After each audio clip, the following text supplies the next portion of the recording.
Saya berkami satu area di desa Gonis Tekam, yang mana kearifan lokal masyarakat dan kesadaran akan alam, maka masyarakat adat yang ada di Gonis Tekam ini secara sukarela menyerahkan hutan-hutan adat mereka, hutan-hutan mereka itu untuk dilakukan satu konservasi. Di wilayah ini dilakukan satu pengukuhan wilayah konservasi tinggi. Maksudnya apa? Jadi wilayah konservasi ini tidak boleh disentuh untuk kebun-kebun sawit, tidak boleh disentuh untuk perambang hutan, tidak boleh untuk penebangan pohon. Jadi tanaman-tanaman ataupun hutan, flora fauna yang ada di areal ini itu terjaga kelestariannya, sehingga ekosistem terjaga.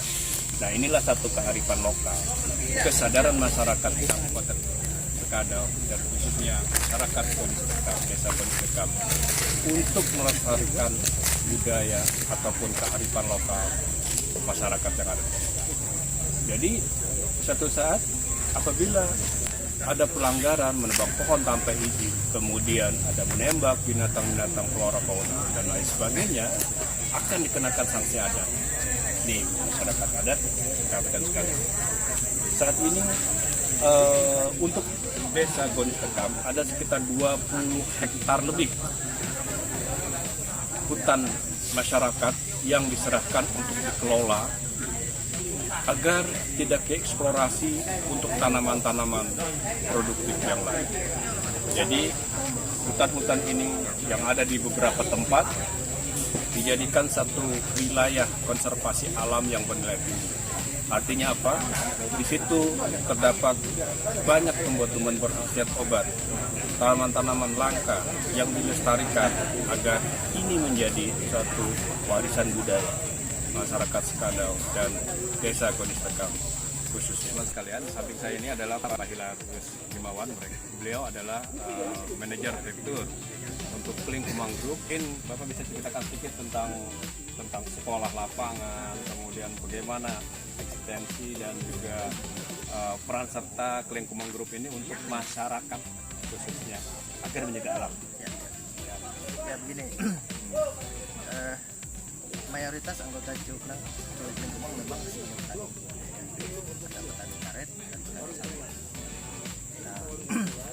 Nah kita melihat khususnya kebun sawit milik para anggota Kling Kumang ini dulunya tidak begitu terkelola. Nah kita melihat ini sebenarnya peluang untuk mereka meningkatkan kesejahteraan mereka, ya, karena mereka sudah memiliki kebun atau sawit rumah belum terkelola. Nah oleh karena itu kita berpikir karena ini harus dilakukan intervensi, karena mereka memiliki pengetahuan yang lebih keterampilan supaya mereka bisa mengelola sawit mereka dengan baik sehingga produksi TBS-nya bisa meningkat. Ya. Jadi dulu kan kalau 1 hektar tidak sampai 1 ton panennya. Sebuah lapang untuk petani sawit, mereka dulu produksi 1 hektar tidak sampai 1 ton. Nah ini memang karena pengelolaan kebunnya yang buruk. Nah oleh karena itu kita melakukan intervensi, kita lakukanlah sekolah lapang untuk petani sawit. Nah dulu kita kebingungan karena kita tidak punya referensi bagaimana untuk melakukan sekolah lapang ini, modulnya seperti apa, ya materinya seperti apa. Nah karena kita memang berusaha mencari beberapa mitra dan akhirnya ketemulah sama Suliandan. Ya. Nah akhirnya mereka yang membantu kita untuk membuat modul sekolah lapang petani kelapa sawit. Ya.